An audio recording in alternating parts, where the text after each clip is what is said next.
by for him. We're going to be talking some NFL right next. That's true. 917-889-8516. Tonight.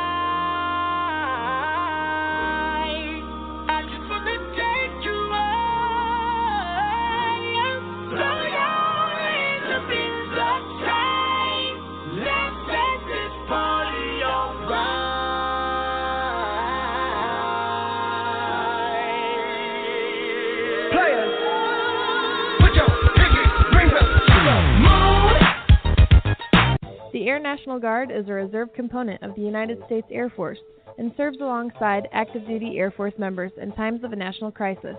In addition, the Air Guard serves the state and local community in a wide range of capacities. The reason people join the Air Guard is as diverse as our members and includes such reasons as a deep desire to serve their country, money for college, travel, new job skills, and the pride that goes along with belonging to the greatest military organization in the world. I joined because I felt a calling to serve my country, but I didn't want to be far away from my family, so the Indiana Air National Guard was a perfect fit for me. With over 95 different career opportunities to choose from and 100% paid college tuition to any state-funded college, why not give us a call? Call 1-800-841-3103 or visit online at goang.com to find out more. Again, that's 1-800-841-3103. The Air National Guard, guarding America, defending freedom. It's double trouble, double the fun at African Safari Wildlife Park in Port Clinton, Ohio. See the largest antelope on Earth, the giant eland, and the ugliest creature on Earth, the African warthog. There's so much to see and do, including the Midwest's only drive-through safari. Feed the animals, see live educational shows, feel the excitement. Have your picture taken with a python or cockatoo. Feel the adventure. Shop the Simba Lodge gift shop with items available from around the globe. Visit the snack bar or picnic facilities. Enjoy a pony or camel ride. Or cheer your favorite porker on to victory in the famous Pork Chop Down. Bring your family to see the rare and exotic animals at African Safari Wildlife Park in Port Clinton, Ohio. Just take Route 2 to the Route 53 North exit and follow the sign. Only 17 miles west of Cedar Point via Route 6. Open every day, rain or shine. When you don't go to Geico.com, car insurance can be confusing. Like Swedish techno confusing. Bark, bark, meow, meow. Dance with me, purple cow. Bark, bark, meow, meow. Ooh, you lovely cow. Geico makes it easy. With 24/7 access, all you have to do is go to Geico.com and you can save money on car insurance. It just makes sense. Unlike, Dance with me, purple cow. I like your moves. When you don't go to Geico.com, car insurance can be hard. Like early 90s heavy metal hard. I'm yelling and screaming and I'm loud. Roar. Geico makes it easy. You can review and update your policy or report a claim on Geico.com or the Geico mobile app. Because shouldn't we all have a little less stress in our lives? I'm not even upset about anything.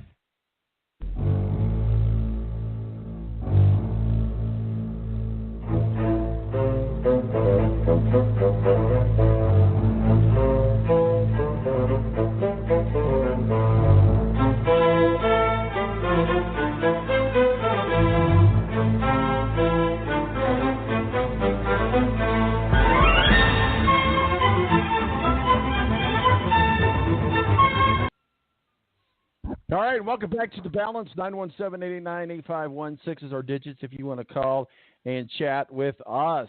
So we're efforting to get Ed Kratz on, beat writer for the Philadelphia Eagles, our official NFL contributor. Thank you, man. I there for a minute, I thought I had something going on in my ears. What's going on? Thanks to Matthew-Embury on the first part of our hour, talking college football with us as well. And thanks to Steve Wilson for talking some Speedway Digest with us. My name's tom-marquis, El Presidente. We're going to regroup and be right back right here because I've got some – sounds like we're having a little bit of issues. Be right back.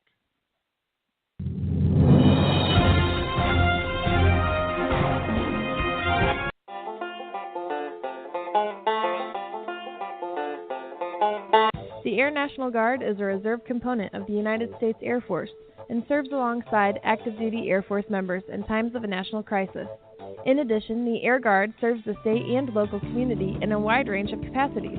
The reason people join the Air Guard is as diverse as our members and includes such reasons as a deep desire to serve their country, money for college, travel, new job skills, and the pride that goes along with belonging to the greatest military organization in the world.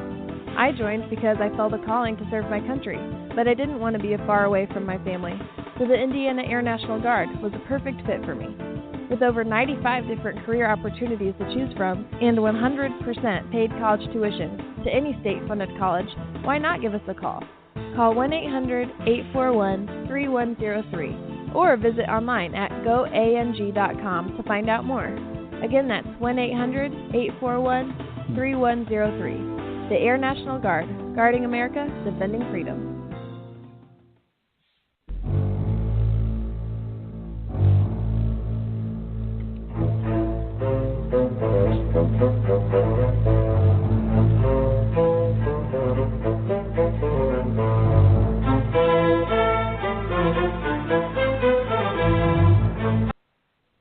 All right, welcome back to the balance. We're all regrouped and ready to go. I had something funky going on in my ears, but that's okay. Ed, you were running a little bit behind, so it cancels each other out, kind of like Election Day this past Tuesday. How you doing, Ed? Hey, I'm great, Tom. How you doing? Man, aren't we glad? Great. I feel a little bit better, man. I'll tell you what, I was dealing with that chest cold all week long, and I think it's finally starting to work its way out. Fingers crossed. Fingers crossed. But aren't we glad that – I don't care what side of the fence you land on, but aren't we glad that Election Day is over with? It was just beginning to get insanity with all the ads, and I'm not kidding you. I think there was one point where it was literally between here locally with Joe Braun and Mike Donnelly, every other ad for the entire commercial break. It was getting old, brother. Yeah. I'm ready. I'm done with it. I hear you. It was the same here in Philadelphia, man. And the ads are so ugly and so attacking and just, you know, I don't know when it became so, you know, just so contentious. These ads are just horrible the way they attack one another. Well, it's just the environment that we're in. But the great thing about it is sports is and still an escape. I know that sports tries to push its way into politics, but we will try to keep that to a minimum here at this show. Well, Ed Kratz, beat writer for the Philadelphia Eagles, with the Sports Exchange, www.footballmaven.io/Eagles is where you can find his work and masterpieces as well. We'll get to the Eagles here in just a moment, but, you know, certainly we look at Thursday's game. The Pittsburgh Steelers came out with a statement that says, hey, we're back. Yeah, how about it? And Le'Veon Bell is not, and the Steelers just keep on rolling right along. But we all know how this ends with the Steelers, right? They end up playing the Patriots in the playoffs, and they lose because they can't beat Tom Brady. So, you know, until they figure that out, they can win all these games against whoever, 52 to whatever, and let's see them measure themselves against the Patriots if it comes down to it. But right now they're looking, you know, like one of those teams in the AFC on the rise, along with the Chiefs and the Patriots, and I don't know who else there. Maybe the Texans. Texans are playing well. So right now the Patriots, that was a statement win to beat a team like the Panthers that I think had 6 wins going into it. And to stomp them like they did is pretty impressive. Well, a lot of people are saying, and there's conversations that Cam Newton's in line for an MVP. What are your thoughts on that? Well, I don't know about that. You know, I think there are certainly, you know, more candidates out there, and losing that game against the Steelers on the nationally televised audience, that's not going to help his MVP candidacy at all. And it doesn't look like they'll be able to catch the Saints.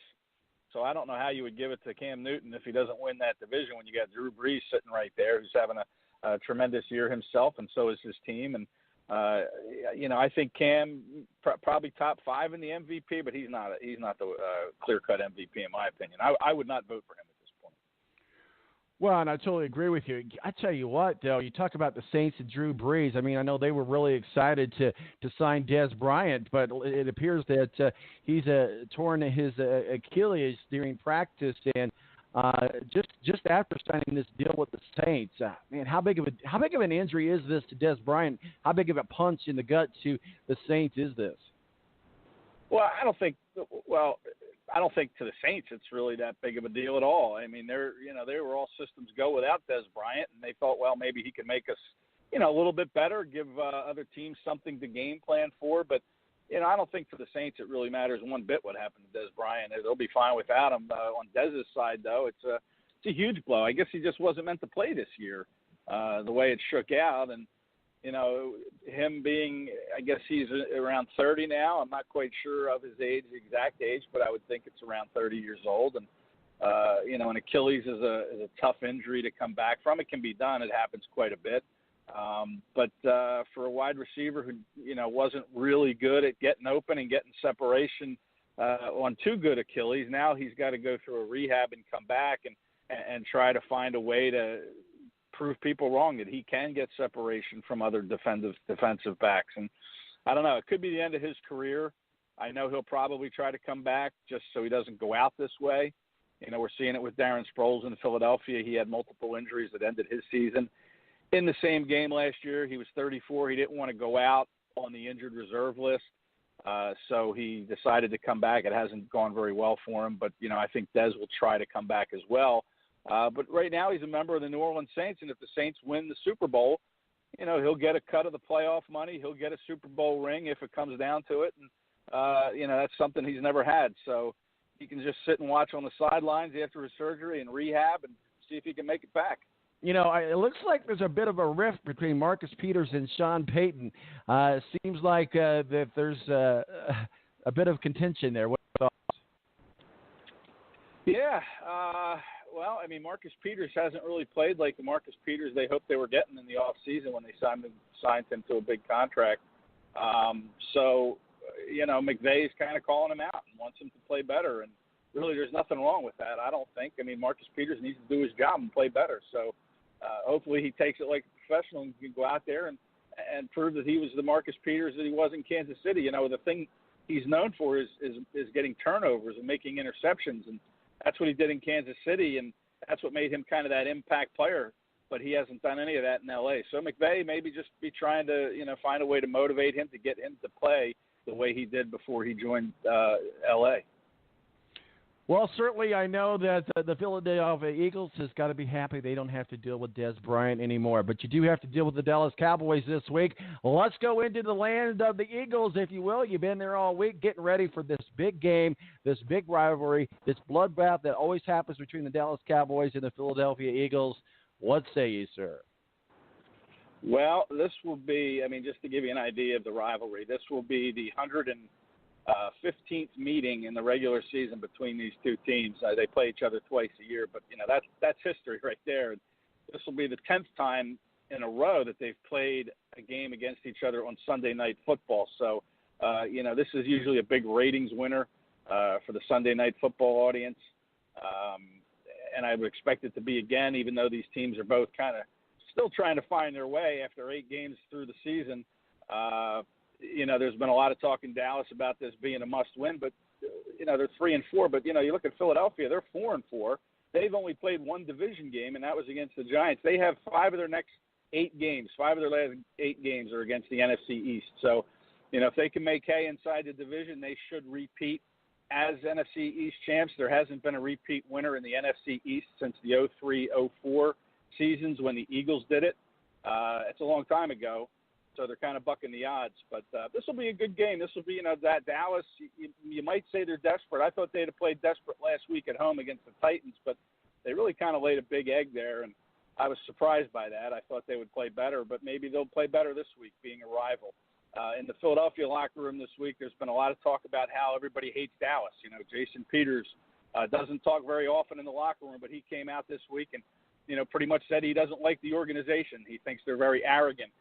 Lane Johnson, who's a little banged up at right tackle, and we'll see how he does. He's questionable, and he'll go against DeMarcus Lawrence, the defensive end with 6.5 sacks for Dallas. It's a big ask for a healthy tackle, yet alone